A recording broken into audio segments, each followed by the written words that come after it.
Okay. Welcome to Multiple Disabilities. Today we have Millicent talking about assistive technology and what innovations she and her team have been able to come up with at the University of Maine in Technology in Takwa, Ghana. And I'm really excited about this conversation because assistive technology seems to be the buzzword these days. So if you are in the tech industry and you're interested in new innovations, you might want to check out what is going on in the assistive technology domain.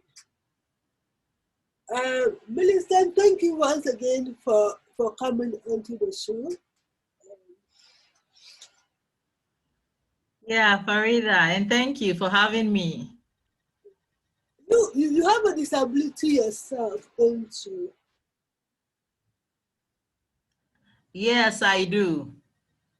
What is your disability? And can you tell us a little bit about it? Because we want to be able to showcase that having a disability is not a barrier to achieving your goals and dreams, so that other people who have similar disabilities would be encouraged. Yeah, okay. So mine is more of a physical disability. And so growing up, I think around the age of 4, if I can recollect well, and I just woke up one day and I had an afternoon nap. As kids, you know, when they send you a bit, you want to lazy around and go back and sleep. So I went to take an afternoon nap. And when I wanted to get up, I couldn't get up. So for a moment, my mom thought, you are just being lazy. Get up, I want to send you. And I was like, seriously, I cannot get up. And that was it. I was crippled. So eventually she came and tried waking me up. Then she recognized that it's something serious. I couldn't actually walk. That is when she actually also became scared. So I was crippled and I couldn't do anything. I couldn't walk, nothing.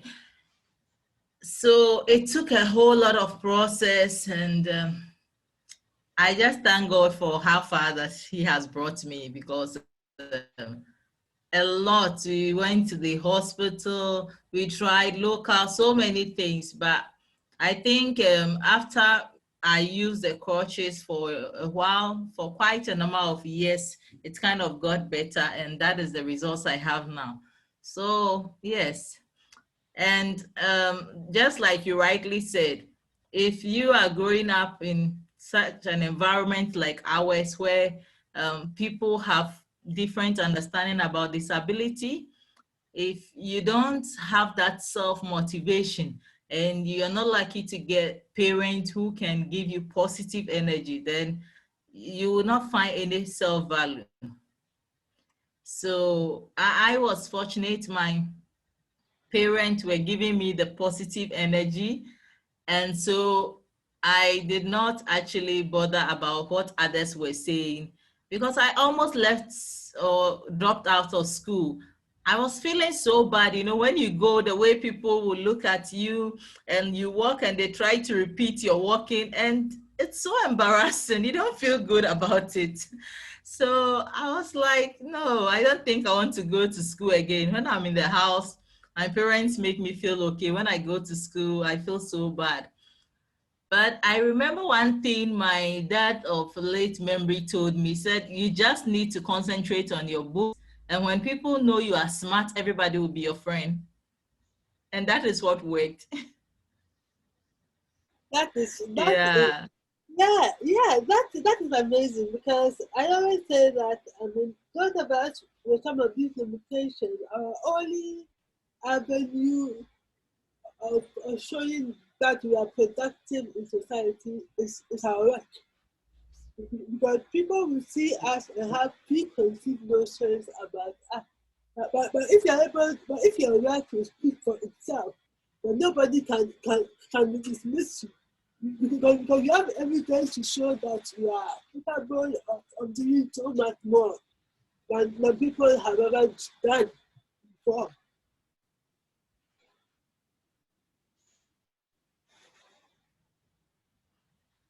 That's true. That's very true. So so you went to school to get a PhD. Huh? Yeah. No. Yeah, I went to school all the way to get a PhD, but like I said, not without all the difficulties and that I had to surmount, and always trying to build and work on my self-confidence. So at the primary level, I think I was still struggling with that self-confidence. It's not easy, maybe at that age. But once my parents kept, pushing and saying that you have to have self-confidence and not to concentrate on people, you should focus your energy on what you are doing. It's got better, and through my secondary school days, I think my first time I set out in secondary school, well, everybody was kind of moving away. But once you have a test, one or two, and then they see, hey, this is a very smart person, everybody wants to associate with you. And that is how you make friends along the line. Yeah. And then also I was, But Milton, what is your disability? What is the medical term for your disability? well, it's with my right leg. So actually they diagnosed and they said it's polio. I don't know. So that's the problem. So when I walk, like I said, initially started from, I was totally crippled. And so working on it over the years, it's got better and I'm able to walk on my own, but not without difficulty. But I'm kind of used to it and I feel there's nothing wrong. Oh, when I met you, it wasn't until you walked into my office I realized that then you are my sister. You are my real sister in disability. Yeah. Yeah. Yeah, because I mean, you're very independent and you are married, you have children and all that. So I think you're very, very well for yourself. And I'm sure the people who are laughing at you and all that stuff, they haven't even gotten up to 1/10 of what you have done. So that in itself is the best revenge, I always say. Yeah, very true. So, Very so, true. so what made you decide to get into computer science and assistive technology and all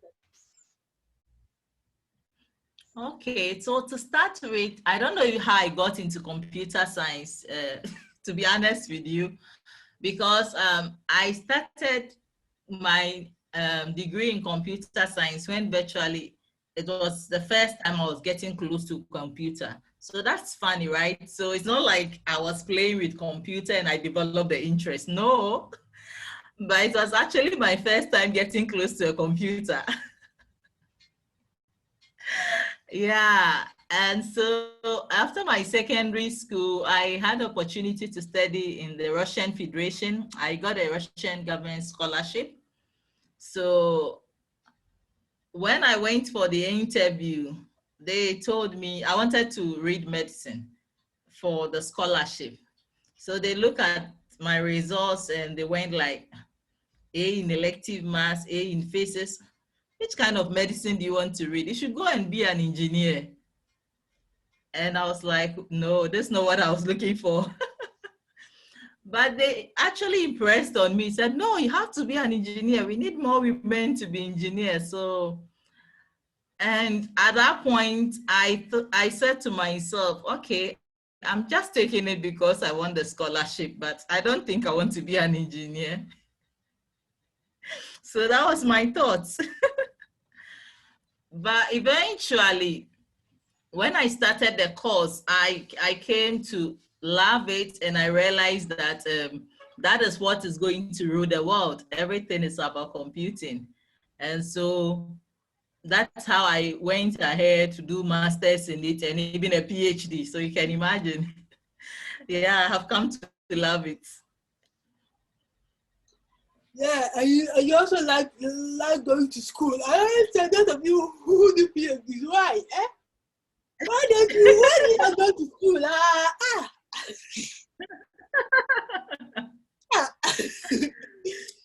Anyway, so tell us about the program that you are doing with assistive technology in University of Science and Technology. Okay, so to start with, Farida, I think I developed this interest in ICTs and persons with disability at the start of my PhD program. So my PhD program was focused on ICTs and persons with disability, and specifically I was looking at the accessibility aspects when it comes to the build-up of web portals and websites, and how we can make it easy specifically for the blind community to be able to have access. So how I got into that is a very long story, because at the initial stage, that was not my proposal. That was not what I wanted to do when I moved to register my PhD at the University of Cape Town. But I got there and I was just reading research materials.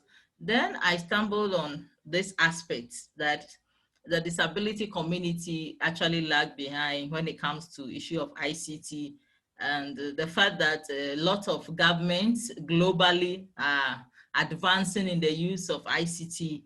There is the need to do more research in that endeavor, because you know, governments, it's always a monopoly.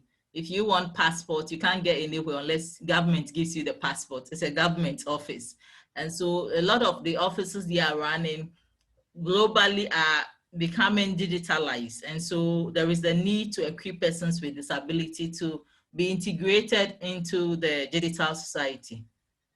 So when I stumbled on this, I thought, this is interesting. And for me, what it's fulfilling, it's also to make impact. So I said, okay, let me try and read more about it. Let me find out exactly what can be done in this space, and then begin my research from there. And that is how I diverted from my initial proposal and started reading more on that. And Farida, it will surprise you. When I read, I came to realize that especially in this part of our world, there is a lot that persons with disability are not getting. In fact, they are lagging behind. Because in the advanced world, yes, the challenges are there, but a lot of efforts and commitments have gone into it. And so my PhD was centered on e-government accessibility, because electronic governance is the order of the day. And so I was trying to investigate and see the best model that we need to adapt here in Ghana to make sure that persons with disability are part of the digital governance. And in the process, I had to look at different stakeholders. For example, I had to talk to government officials, some of them who are very close to the implementation of the electronic government. I had to interview and talk to developers who are usually given the contract by government to do e-passport, the DVLA portal, etc., and the different portals that government is transacting business for citizens. And so, you know, you cannot do that in isolation. I talk to the developers, I talk to the government people, and then also I talk to the persons with disability. So here specifically, I was focusing on the blind community because they are more challenged when it comes to access online. So I had to liaise with the Ghana Blind Union a lot and talk to some of its members and try to get their perspective of the whole issue. And one thing I came to realize about assistive technology is that whereas for the population mainstream, assistive technology, I would say technology makes life easier for them. For persons with disability, technology makes things possible for us, and which is a big difference. They will say life is easier with technology, and we will say things are possible with technology. And so assistive technology, I came to appreciate how it can enhance the functional capabilities of persons with disability, so that they become more independent, and then they can actually rely on themselves when it comes to doing things on their own. But throughout the study, one thing was actually running through, that we don't have enough when it comes to assistive technology. The availability is lacking in Ghana here. Again, also affordability is a very big issue. People are not able to afford. So in one of my interviews, I talked to a lecturer, but he has a low vision issue. So even if you print, I don't know to which font, 72, he'll tell you I will not be able to read it. So yes, he's seen all right, but the vision is quite low. And he tells me that it took him a conference that he attended in the US to be able to have access to Zoom tests, so that it was a bit easier for him to lecture, because he was not getting access to that in Ghana. The options that you get, the unlicensed ones, you just use for a few days and they'll blacklist you. And also, many a times you'll be lacking some of the functionalities. You won't get all the functions because it's not a licensed one. And when you come to the space for persons with disability, particularly those in the tertiary that I talked to, you realize that they also don't have access to assistive technologies they want to use. And especially for those who are using screen readers, they said they had what we call the crack version. So they get it and then they crack it and they try to use a number of them. But because it is not licensed and the school does not see it as a priority to get a licensed version for them, they were trying in their own space to survive. Eventually, what happens is each time they open and they use it, they have to restart their machine after every 45 minutes so that they will not be blacklisted. And so these are some of the challenges that they are going through, and they have to compete, you know, with the rest of the population. And that's why I said technology makes things possible, because it's the only way that we can have an even playing field for persons with disability when they have access to the technologies that they need. Also, what I find out about assistive technology in Ghana is that there is lack of local production, as in we don't have it locally. And so we have to import. And once you import anything, the costing and everything goes up. Some were even of the opinion that when it comes to assistive technology, they should not have any taxes on them. Well, there are rules like the Persons with Disability Act, which was promulgated in 2006 at 715, will say that they should be given without any tax. But is that rule working? They tell me it's not working, so they still have that challenge. Well, it depends, because I have when I order my equipment and I go and I clear it myself, because they see me using crutches or whatever to walk. And I know my right. I tell them that, look, you're not supposed to tax me on this, and they have no choice but to accept it. But if you don't know, or you're not bold enough to quote it, then of course they'll take money from you. But believe me, they know the law. They know the right thing to do. So you have obviously, to. Yes. Obviously. Yeah. So yes, you are right, Farida. I always tell people that if you order any equipment or anything, then you can go and clear it yourself. Go and clear it yourself, because as long as somebody else clears it for you, then they can say that the person is going to sell it, or the person is not going to use it, so they can tax it. Yeah, but you see, I like what you said. You said you know your rights. It's also one thing I came to discover in my study, that lots of persons with disability, they don't know their entitlements. They have no idea of what is happening. So yes, they want this, they want that, but they don't know what they are entitled to, even as citizens. A lot of them don't know. And when you ask them about the Persons with Disability Act 715, they say, yes, they've heard it, but it doesn't mean anything to them because after all, it's not being enforced. But first of all, you should know what is there. Honestly, I haven't bothered to read the act because it's not being the fault. There's no point reading the act and this thing. But at least, really?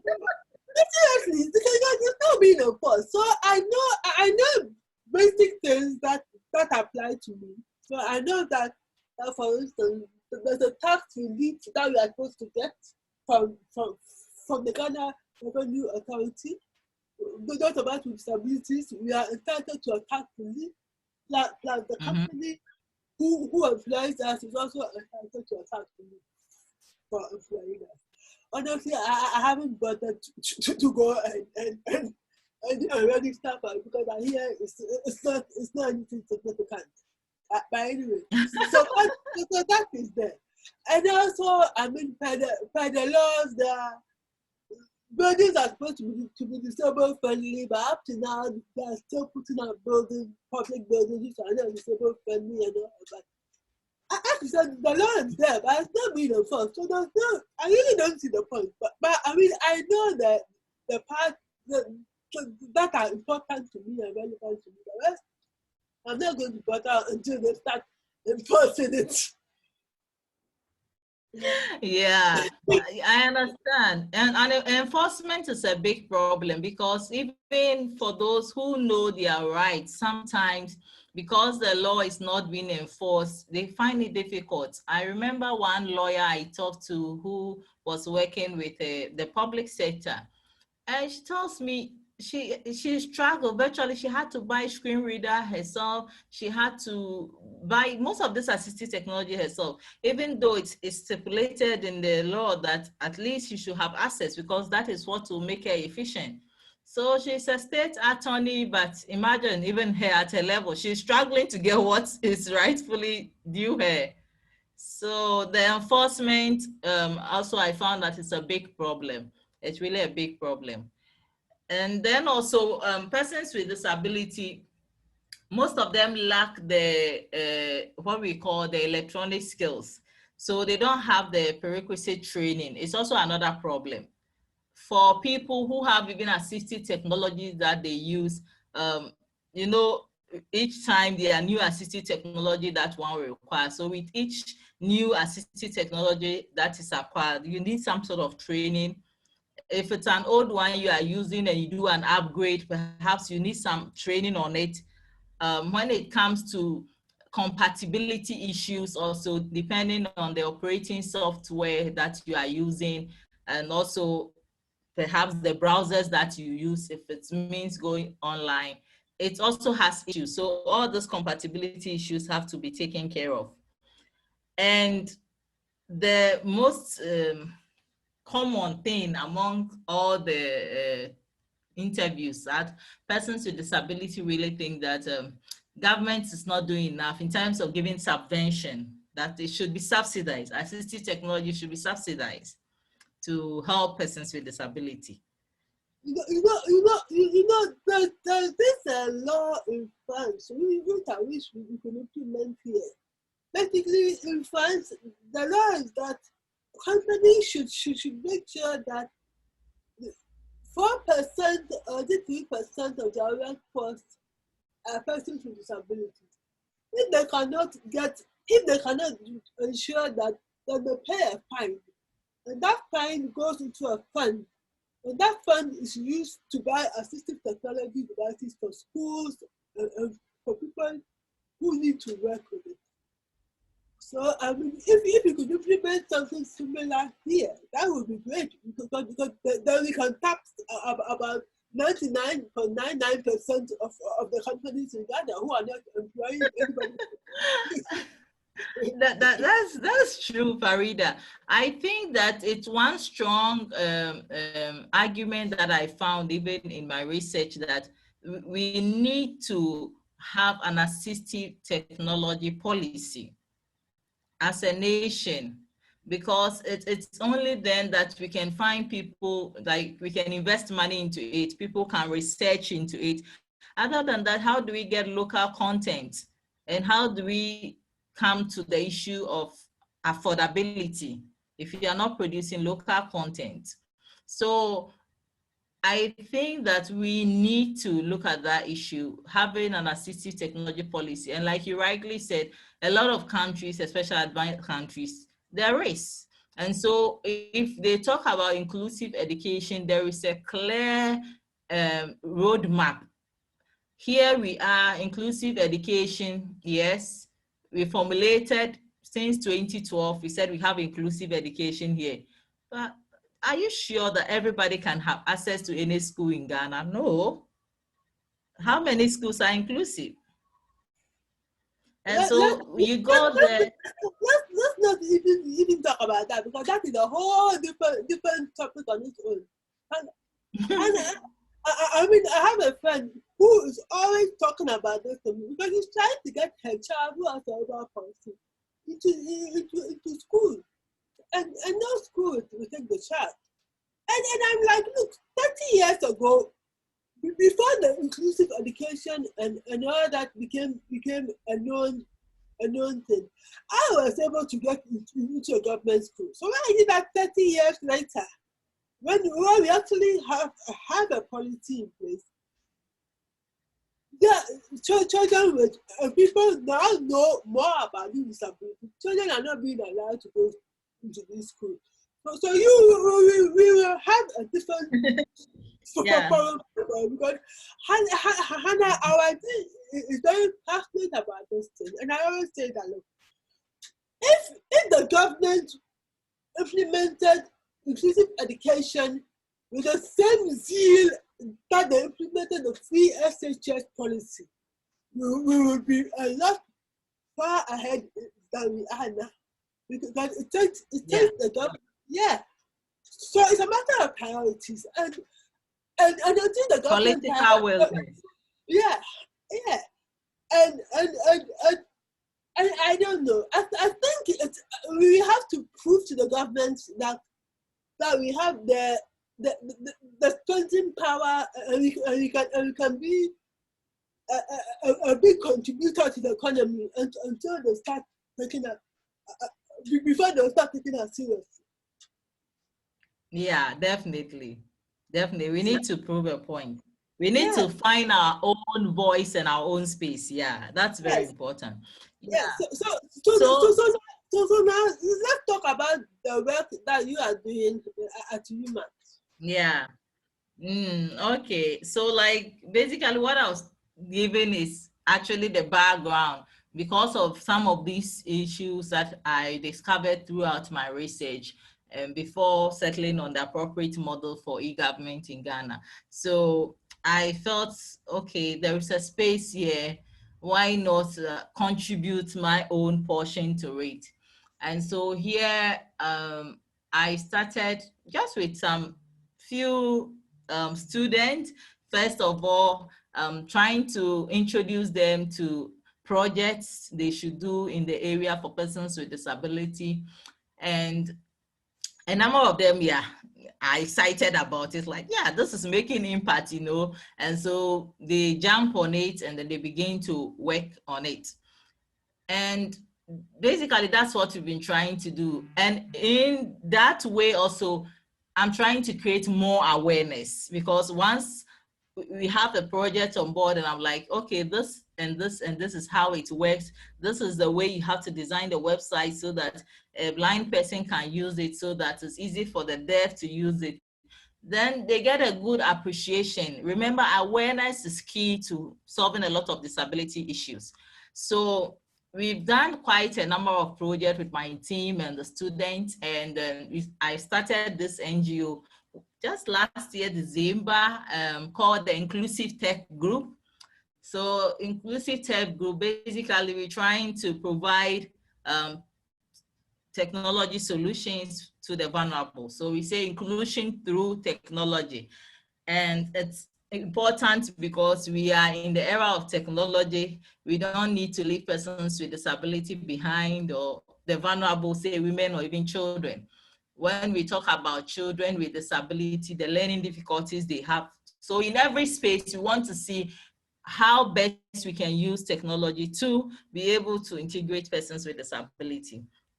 And some of the projects that we've done, maybe, I don't know if you allow me to share, basically, Okay, no problem. I allow you to share the screen of 1 minute. Yeah. I gladly allow you to share the screen. Okay. Okay, you can go ahead. Yeah. So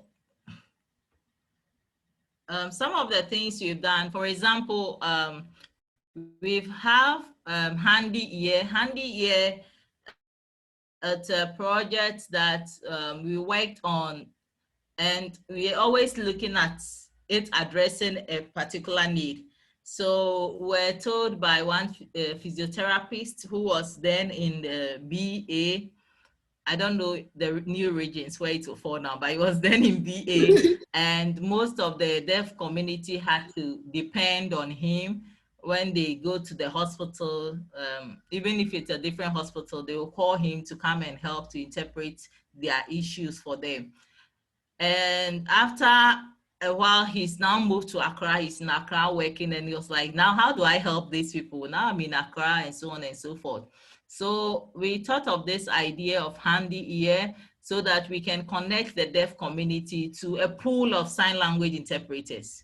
So we are looking at the bigger picture, like all around the world, because sign language differ slightly, you know, from country to country. So in this particular app, you've got to choose specific. So if it's Ghana, you choose the Ghanaian sign language. So we have two sign-in. So if you're a deaf person, you're gonna sign in as a deaf person, and then some volunteers that we have encouraged to log on also, they will sign on as the interpreters. So that at any point in time. So how many volunteers do we have? Currently, I sincerely am looking for more, because I just have 6 and it's not enough. You know what it is when you say people should volunteer, it's like, any honorarium, and I'm like, myself, no one is giving me honorarium, so. How many, yeah. how many deaf people do we have on the platform too? How many deaf people do we have? Yes, right now I would say that I just have to, because we're concentrating on getting people willing to always be on it. And once we don't get that community, you know, for the deaf persons, once you link up with them throughout their organizations, it's pretty easy to get them. And then they come, and the pool of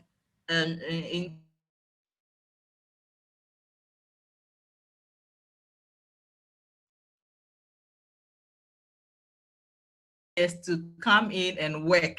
And I tell you, it's not easy to get people to just volunteer and do the work without getting anything. Yeah. So we've had some few people who are willing. So we have one guy who works with the deaf community, especially in schools, trying to do the sign language interpretation. So once we want to look at least 10, once we get up to 10, then he can log on more of the deaf persons, especially those who are in school, etc., that he's working with. So I think for them, it will not be difficult, but the volunteers are the ones that is more difficult trying to. So it's actually available in Google Play Store. We've launched it in Google Play Store, Handy Ear, and that's the symbol. So you can always find it in Google Play Store. So we are still appealing to more volunteers to log on, and then let's try to help this community. Then also some of the projects we've done, for example, one of our students was working on, it's an Android app, trying to see if you can help. Yeah, I was just going to say that if there are any volunteers who know sign language and can offer their services, please sign on and help out. Definitely. And they can always contact us, go to this website and just leave a message with us. Try to help us. That's our website, inclusivetechgroup.org. So when you go there, you see we are setting the pace. The Ghana Blind Union, we gave them to test this website and they testify it's very accessible. So we are taking into consideration everything to make sure that persons with disability actually have easy access to whatever we do. And it's also one aspect that we want to contribute to, giving training to developers so that they become more disability aware, to offer that kind of service and perhaps teach them the things that they need to take into consideration, given the much experience that we've gotten throughout those years. So, like I was saying, INA is also a shopping, how do we call it? It's a shopping app. Of course, this is not polished. We're still trying to work on it, but it helps to identify items for the blind. It becomes like their eye when they are shopping. So something like that. So in this example, you can see it just try to capture fufu powder. So when you pick up, at least should be able to tell you what you are holding to make identification a bit easier. So we just train the model using artificial intelligence techniques, and then wanting the model to identify as many things as possible within the context where they shop.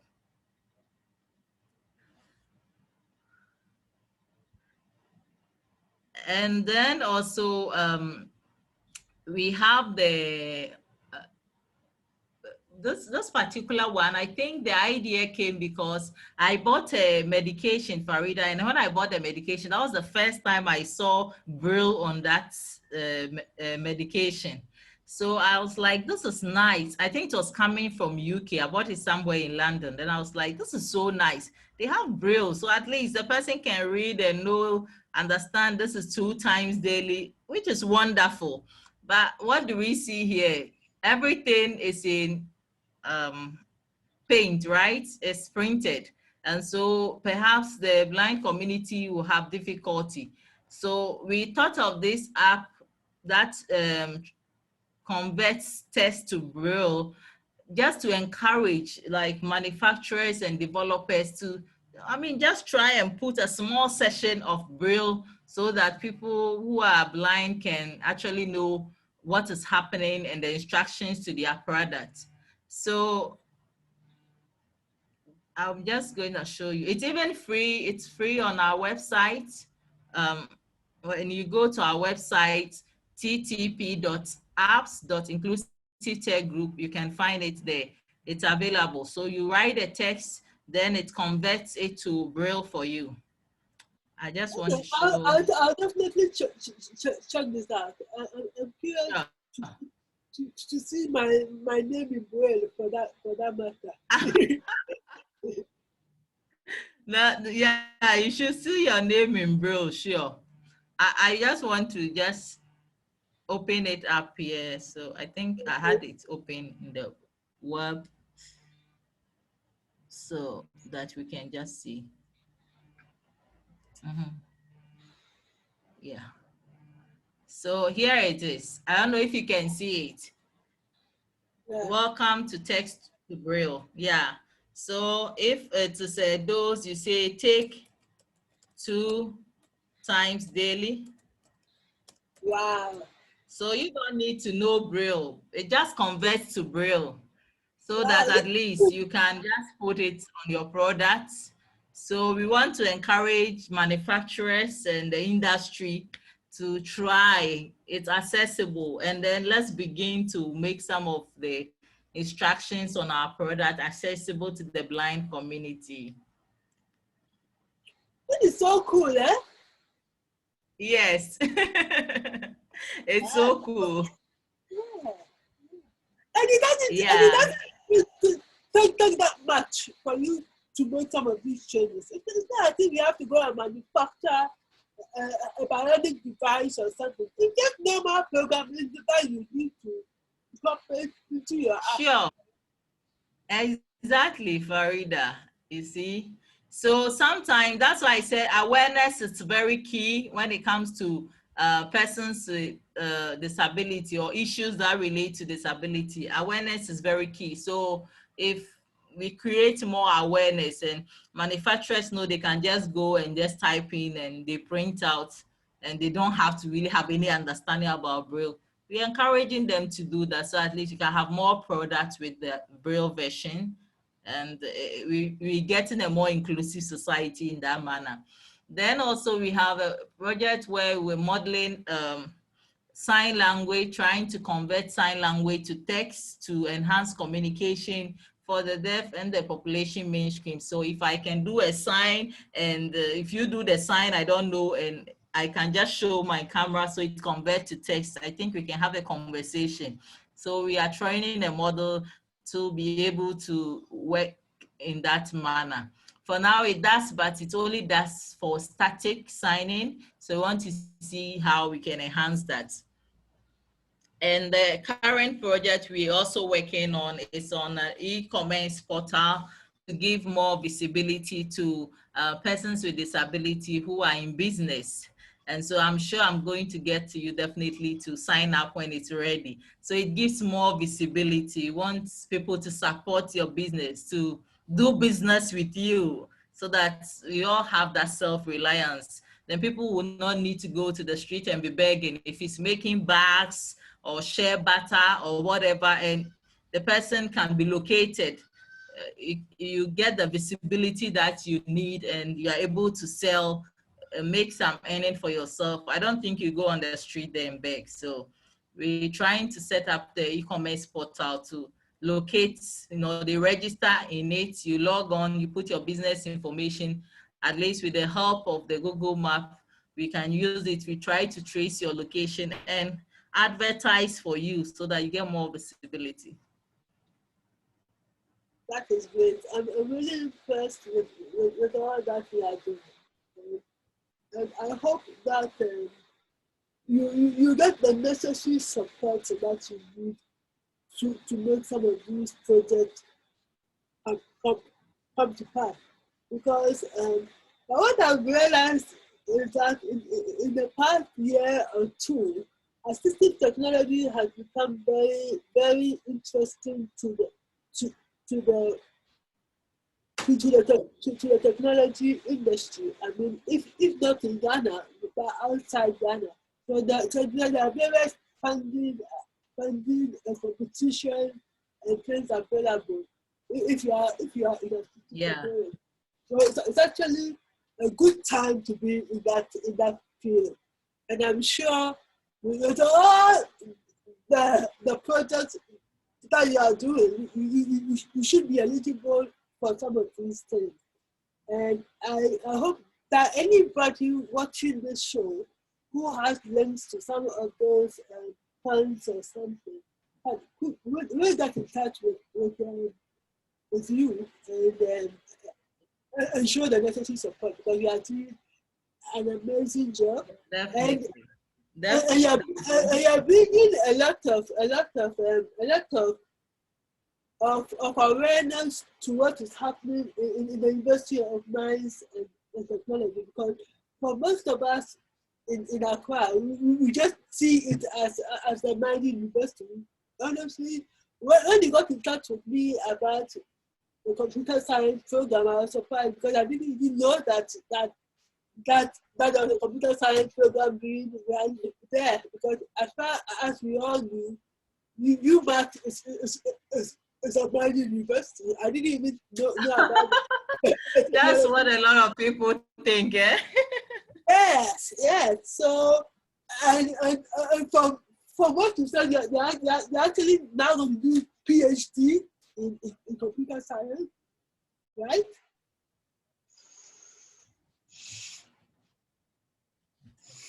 Yeah. And Farida, when you talk of support, thanks, because support usually when we're doing things and you don't get support, like I'm telling you, the volunteers who ask honorarium, honorarium, you just wish you say, oh, okay, just have this. But hey, you are doing it on your own, but it's not that simple. So yes, we need support, especially when it comes to doing the physical, like hardware stuff, programming within, that is cost intensive. So you realize that the ideas are there, but you're not doing much. So going forward, what we want is local solutions. So we've got to, we're appealing, sure, for the support so that we can provide local solutions, you know. I know the Ghana Material Resource Center. I think when I was doing my interview, the one at the Ghana Material Resource Center for the Disabled at Adabraka in Accra, I was told that that is where like everybody who wants assistive technology goes to. But you go there isn't anything much, and most of them are imported. So if we make efforts, we invest into assistive technology research, I think we can come up with more solutions that are local and that will serve our needs. And always contextualizing your problem is very important so that we can get the necessary efficiency that we want. And also given that, you know, assistive technology have very short lifespan, and that is why we need to invest into research in assistive technology, because technology is evolving all the time. And once it's evolving, some technologies get outdated, and each time we need to create new ones to actually meet the demands. And so that is why investing in assistive technology has also become very, very critical. And, and another thing that I would say, that disability does not discriminate. It can happen to anybody at any time. So it is in your best interest to invest in it, to so that if God forbid you find yourself in that situation, there are resources and tools to be able to, for you to be able to find your way around it. Yeah, yeah. Thank you so much, Millicent, for coming onto the show. Thank you so much, Farida. And Thank you for having me. And I look forward to having another conversation with you, maybe in a year's time. By then, hopefully, you would have done a lot more product, and we will have, let's say, about 30 or 40 volunteers on the Handy Ear app with about 100 hearing impaired people. So let's keep on pressing towards the goal, and hopefully with God's help, we will definitely make it. Thank you, everybody who had watched this show, and I hope you have learned something from it, and it has been very educational to me. And I hope it has been educational to you as well. Thank you. Bye bye. Okay, bye bye, Farida. Thanks.